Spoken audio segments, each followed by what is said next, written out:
Welcome to Zenith. In this tutorial of 10th mathematics, we are going to deal with the exercise 1.3 of NCERT, where you have to solve the questions related to prove irrationality of any numbers. आपको इस exercise में कुछ irrational numbers जैसे √2 plus 5 1/√2 उसकी irrationality को prove करना होगा। Irrational number का जो सीधा सीधा डेफिनेशन मतलब ये होता है कि जो नंबर रैशनल नहीं है वो सबके सब इरेशनल होंगे। मींस जो नंबर p/q की फॉर्म में नहीं है, जहाँ पे p और q इंटीजर्स हैं और q नॉट इक्वल्स टू 0, जो नंबर्स p/q की फॉर्म में नहीं हैं वो इरेशनल नंबर्स होंगे। जैसे कि हम एग्जांपल एक ले लेते हैं कि हमारे पास एक एग्जांपल है 7/3 का। 7/3 जो हमने इसको लिख दिया है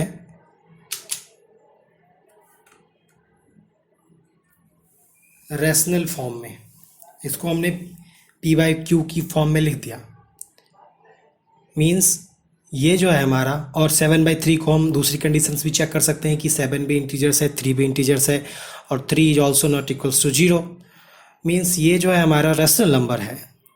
लेकिन वहीं जब हम आगे बढ़ते हैं और देखते हैं एक √3 नंबर्स है, √3 का अगर हम डेसिमल एक्सपेंशन भी करें तो उसको हम p/q के फॉर्म में नहीं लिख सकते। Means √3 can not be denoted by p/q और इन the form of p/q, so it will be the irrational number। आपके इस एक्सरसाइज में एक थ्योरम है जो आपके पेपर में तो नहीं पूछा जाता, लेकिन इसका यूज होगा इरेशनलिटी प्रूव करने में। तो इसको एक बार हम समझ लेते हैं कि थ्योरम कहता है कि अगर कोई एक नंबर है p और वो डिवाइड्स करता है a² को, मीन्स a² का वो एक फैक्टर है। अगर कोई p एक प्राइम नंबर है और वो डिवाइड करता है a² को, मीन्स वो एक फैक्टर है a² का, देन थ्योरम सजेस्ट और theorem states that it will also divide the a, means p will be also the factor of a। For example जैसे हम ले लेते हैं कि मान लिया p2 है हमारा और a² जो है वो हमने ले लिया 6² is equals to 36। 2 is a factor of 36 and 36 can be divided by 2. It's simple. Then according to theorem 2 will also be the factor of 6, means 2 जो है 6 को भी डिवाइड करना चाहिए, means a को भी डिवाइड करना चाहिए। तो हम यहाँ पे देख सकते हैं कि जो हमारा थ्योरम है वो प्रूव होता है। इसका प्रूफ आपको करने की ज़रूरत नहीं है, लेकिन आपको ये पता होना चाहिए। फिर हम कुछ प्रॉपर्टीज़ की ओर बढ़ते हैं, जो इरेशनल नंबर की प्रॉपर्टीज़ होती हैं जो आपने 9th में पर रखी होती हैं, लेकिन उसको हम इस एक्सरसाइज में प्रूव करेंगे। वो ये है कि द सम और difference of irrational number and irrational number में be irrational number, means 1 + √3 will be irrational number. Similarly जब हम मल्टीप्लिकेशन प्रोडक्ट और क्वोशेंट की बात करते हैं, मीन्स 1/√2 भी आपका इरेशनल नंबर ही होगा। अगर 5 को मल्टीप्लाई करते थे √3 के साथ तो वो भी इरेशनल नंबर होगा। तो इसको हम प्रूव करेंगे।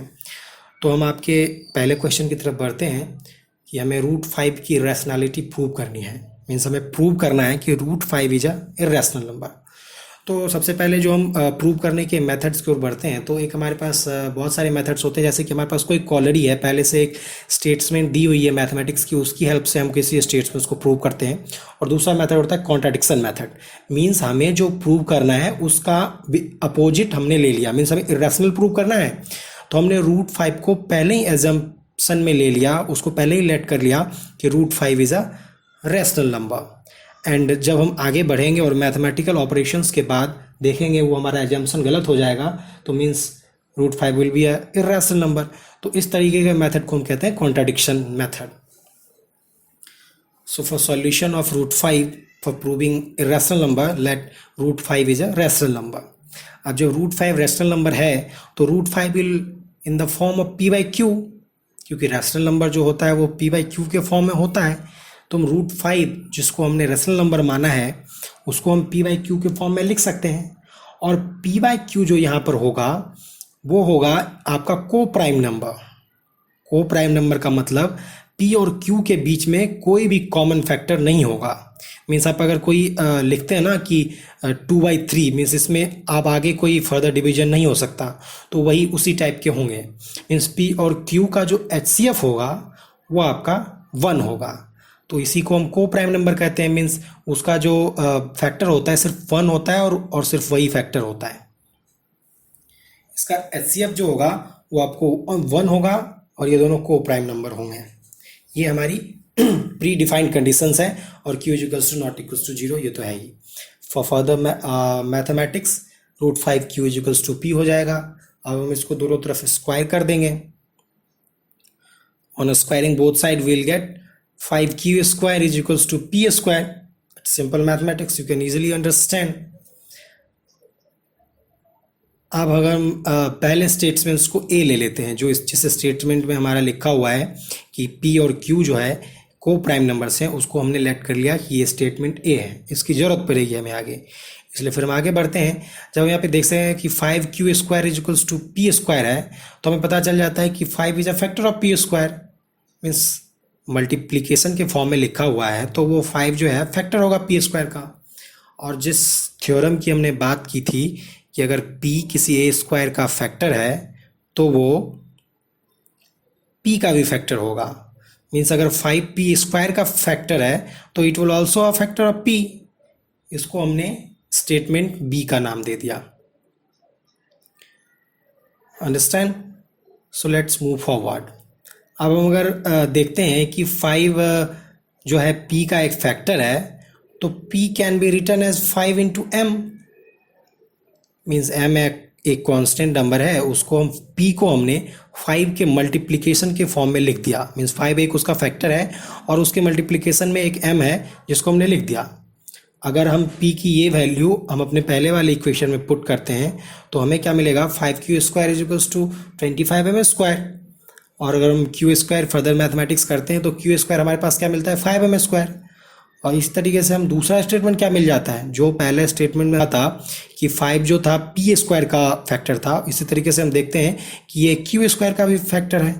मीन्स ये क्यू का भी फैक्टर होगा, 5 जो है क्यू का भी फैक्टर होगा। प्राइम फैक्टर का मतलब 5 प्राइम नंबर है, तो इसलिए 5 विल या प्राइम फैक्टर ऑफ क्यू। अब देखिए यहाँ पे मेन पॉइंट आता है कि हमारे पास ये कॉन्ट्राडिक्शन आ गया कि स्टेटमेंट फर्स्ट में हमने माना था कि उन दोनों के बीच में पी और क्यू के बीच में कोई भी कॉमन फैक्टर्स नहीं है, दोनों के दोनों को प्राइम नंबर्स थे। लेकिन यहाँ पे हम देखते हैं कि पी और क्यू के बीच में तो एक कॉमन फैक्टर मिल रहा है हमें 5। तो इसका मतलब ये है कि हमारे अजम्पशन जो था वो हमारा अजम्पशन गलत था। मीन्स हमने जो रैशनल नंबर माना था √5 को वो गलत था, इसलिए √5 will be irrational number, hence proved. So let's move on the next questions. आपने पहले देखा कि जो प्रॉपर्टीज थी कि rational number plus irrational number will also be irrational number, and now we have to prove it. अब हमने जो इर्रेशनल नंबर की इर्रेशनलिटी प्रूव कर ली है, प्राइम नंबर रूट अंडर में अगर कोई है तो वो इर्रेशनल नंबर है, तो उस प्रॉपर्टी का हम यूज करेंगे। और पहले कॉन्ट्राडिक्शन मेथड तो यहाँ पे भी यूज करेंगे। तो हमने इसको √11 + 3 को हमने एक रैशनल नंबर ले लिया, उसको p/q के फॉर्म में लिख दिया। और कंडीशन सेम वही है क्योंकि not equals to 0 and p and q are co prime numbers. Means उनके बीच में कोई भी कॉमन फैक्टर नहीं होगा। सेम कंडीशन जो हमने पिछले क्वेश्चन में ली थी वो यहाँ पर भी। अगर हम फर्दर मैथमेटिक्स करते हैं तो √11 इज इक्वल्स टू p/q - 3। 3 जो है इस तरफ प्लस में था, उधर जा करके नेगेटिव हो जाएगा, मीन्स pq3। अब यहाँ पे ये देखिए कि आपके पास जो ये 3 डिजिट्स हैं अलग अलग, एक तो p है आपके पास, एक q है और एक 3 है। These are rational numbers. और आपको पता होना चाहिए कि किसी रैशनल नंबर के कॉम्बिनेशन से बना नंबर भी रैशनल नंबर ही होता है। मीन जो p/q - 3 होगा वो खुद ब खुद एक रैशनल नंबर है, क्योंकि p और q और 3 तो रैशनल नंबर है, तो उसके कॉम्बिनेशन से बना हुआ number p/q - 3 will be rational number. But यहाँ पे क्या कॉन्ट्राडिक्शन है कि √11 जो है means root under of any prime number is irrational number, because उसका जो डेसिमल एक्सपेंशन होगा वो बहुत लंबा चला जाएगा और √11 को हम पी वाई क्यू के फॉर्म में नहीं लिख सकते। तो जैसे कि हमने पहले भी प्रूव किया था √5 को, तो √11 is irrational and irrational number is equals to rational number. It can't be possible, means we have the contradiction in our own assumptions. So hence by this statement we can write that √11 plus 3 is irrational number. Again we proved the first properties that addition of any rational plus irrational will be irrational. So let's move on the next type of questions and next properties, which is 1/√3 means quotient. तो सबसे पहले हम वही contradiction method का हम use करेंगे यहाँ पे भी। तो जो हमें 1/√3 को इरेशनल प्रूव करना है तो हमको उसने रैशनल ले लिया और फिर रैशनल के फॉर्म में लिख दिया 1/√3 equals to P by Q, और पी बाई क्यू की सेम डेफिनेशंस वही होगी, पी बाई क्यू जो है को प्राइम नंबर्स होंगे, Q not equals to 0। After mathematics we can easily write it √3p equals to q and √3 can be written as q by p।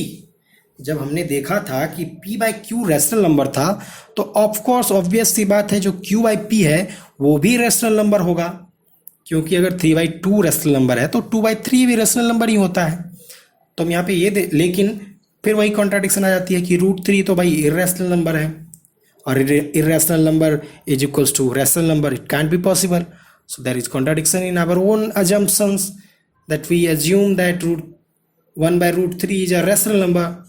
Hence we also proved it that 1/√3 is a irrational number. That's it. That's all from my side for exercise 1.3. इसमें एक दो type के और questions आपको आ सकते हैं जो कि सेम टू सेम इसी assumption इसी कॉन्ट्राडिक्शन मेथड के बेसिस पे सॉल्व होंगे। अगर आपको फिर भी कोई डाउट्स है, कोई भी प्रॉब्लम्स है, तो आप हमारे कमेंट सेक्शन में पूछ सकते हैं या आप हमारा व्हाट्सएप ग्रुप ज्वाइन कर सकते हैं, उसका लिंक आपको डिस्क्रिप्शन में मिल जाएगा। Thank you.